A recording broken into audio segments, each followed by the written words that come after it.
Welcome back to another episode of the Update Live. I'm Noah. And I'm Aarika. And today, we have a bit of a special thing, but we're going to get into that in a second. So, thank you so much for the support so far, and let's get into it. Yep.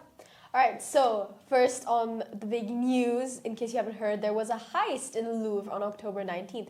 A lot of Napoleonic-era artifacts, known as France's crown jewels, were stolen. They cost around 88 million euros or $102 million. There are 4 suspects, and they did the raid in 7 minutes, and it's currently been dubbed the heist of the century. So, we made a little... Oops, sorry, my nose. We made a little timeline for everyone. So, let's start off. So, at 9:30 a.m., 30 minutes after the Louvre opened, police received a call from a witness on Quai François Mitterrand, reporting suspicious individuals outside the Louvre. At 9:34 a.m., the thieves secured the area with traffic cones, and then they used a lift, and 2 men climbed a ladder to the second floor balcony, and using an angle grinder and a handheld cutting and grinding power tool, they broke the window, and then 2 men wearing yellow vests went into the Apollo Gallery, which is one of the most ornate rooms in the Louvre. It houses the French crown jewels, among other priceless treasures. And inside, they used the grinder to smash 2 display cases. They took 9 pieces of Napoleonic-era jewelry, including tiaras, necklaces, and earrings adorned with sapphires, emeralds, and diamonds, which were worn by the 19th century queens of France. At 9:37 a.m., they smashed a display case, triggering the first internal alarm. 5 museum staff in the gallery implemented a security protocol and alerted law enforcement. 9:38, the thieves flee through the broken window, and they descend down the ladder. However, a security officer managed to stop the thieves from setting fire to the truck that they brought to the Louvre, but they escaped along the banks of the Seine on 2 scooters. And when police arrived on the scene, they found 2 angle grinders, a blowtorch, a walkie-talkie, and a blanket, which apparently the thieves wanted to set on fire.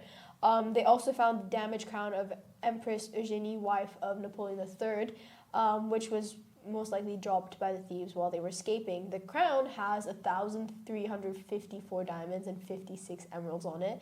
And then later they found a yellow vest near Pont de Sully, apparently dropped by one of the thieves.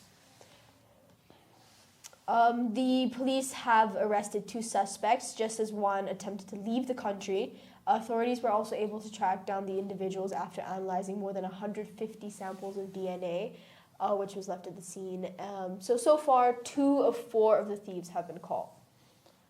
So, that was our little timeline for you on the Louvre heist. It's very interesting. I'm a bit curious why so many people needed so many diamonds, because before you're talking about they crowned 1,354 diamonds.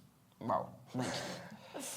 Also, I have a question. Maybe you don't know, but how was there no one in the Apollo Gallery at the time? I know. I was reading about it, and apparently, there was not a lot of security in that gallery, which is confusing. I'm a bit what? I feel like everyone's just so focused on the Mona Lisa. They're like, oh, okay, let's just. No, but why would you not have a lot of security in one of the most important galleries of the Louvre that holds such expensive treasures that are important to France? I don't know. Ask the director of the Louvre. I think we need to get this guy on the podcast. Right. I think he has bigger concerns at the moment. Or he or she, sorry. Trial begins for 10 accused of sexist cyberbullying of Brigitte Macron, the wife of President Macron. 10 people accused of sexist cyberbullying of the French president's wife, Brigitte Macron, are due to go on trial this week in Paris. Accused of spreading unsubstantiated claims over her gender.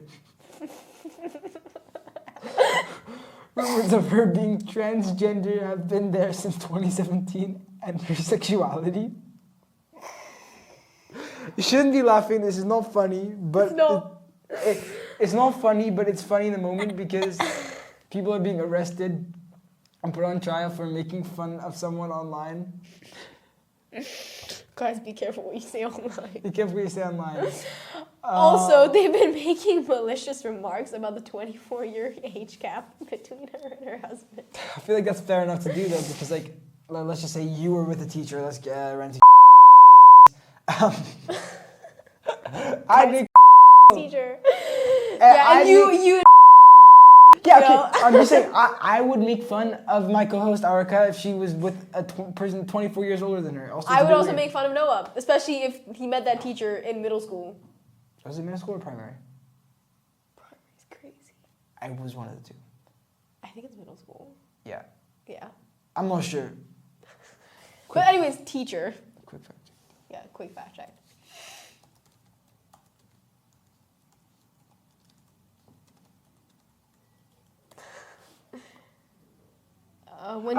High school. High school, okay. That makes it a bit better. No, it doesn't. It really doesn't. I am kidding. The trial marks one of France's first major cases targeting sexist and transphobic cyberbullying. Macron's lawyer says the attacks are meant to discredit her husband politically. And if they are found guilty, they will face up to 2 years of prison.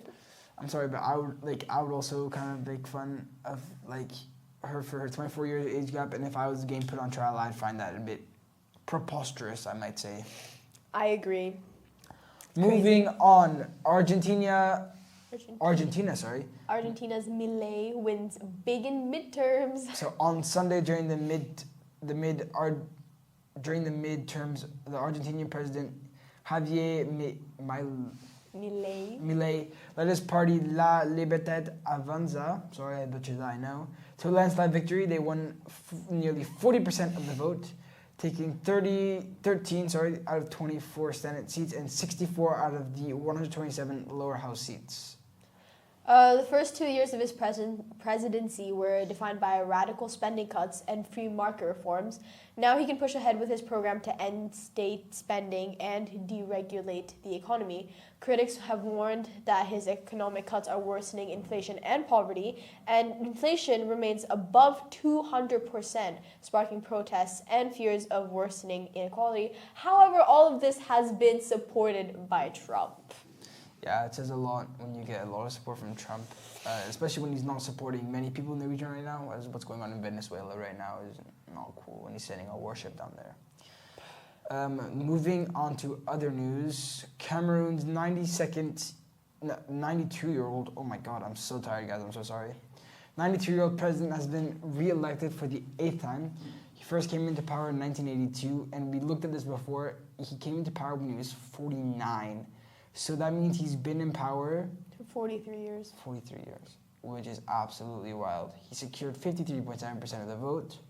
Following an announcement, a number of people were reportedly shot dead outside of opposition candidates Tichrimo Bakare's house. I'm so sorry, I'm butchering everything today, guys. Oh my god. It's worse than usual. Okay, Aarika, okay. However, these deaths are not confirmed by authorities. The government has been accused of repressing dissent and manipulating vote counts. Bakri had earlier claimed victory and said that the Constitutional Council will announce a tainted result. Protests started with people clashing against the police in the main city of Douala. After hours of silence, Biya thanked his supporters for voting for him once again. Yeah. The 8th time. The 8th time. I'm not sure you can if we're already okay, some people make fun of Trump because he's really old. But 92. 92. So Trump is, do you know? He's like 71, I thought. 71, 72. Something like he's in his 70s. How old is Trump? Can you not type? Okay. 79. Sorry, we're wrong. He's 79, and if we're already thinking that's 92, that is absolutely crazy. But I mean, if the votes were fair, that's what people wanted. But they're saying that it could be corrupted. Yeah. Which, yeah. Moving on. Yep. UN peacekeeping force in Lebanon shot down an Israeli drone. This was on Sunday, and according to Israel, the drone was carrying out routine intelligence gathering activity, and they denied any hostile intent.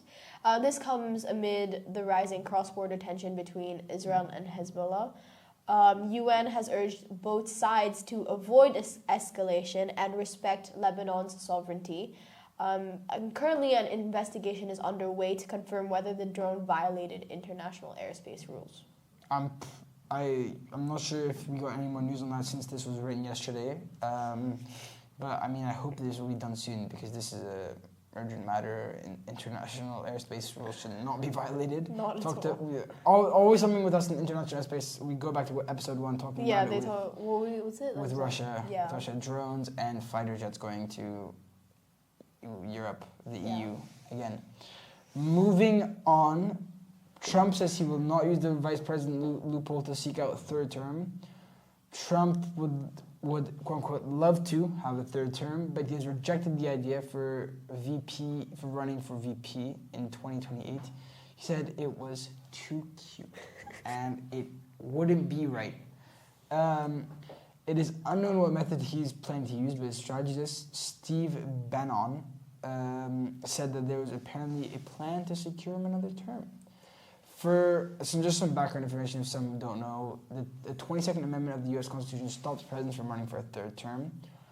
To repeal this, Trump would have to get 2/3 of the House of Representatives and the Senate, or constitutional convention called by 2/3 of state legislators, which is very unlikely to happen. So his best chance would be going through the House of Representatives that he mostly controls at the moment. Yeah.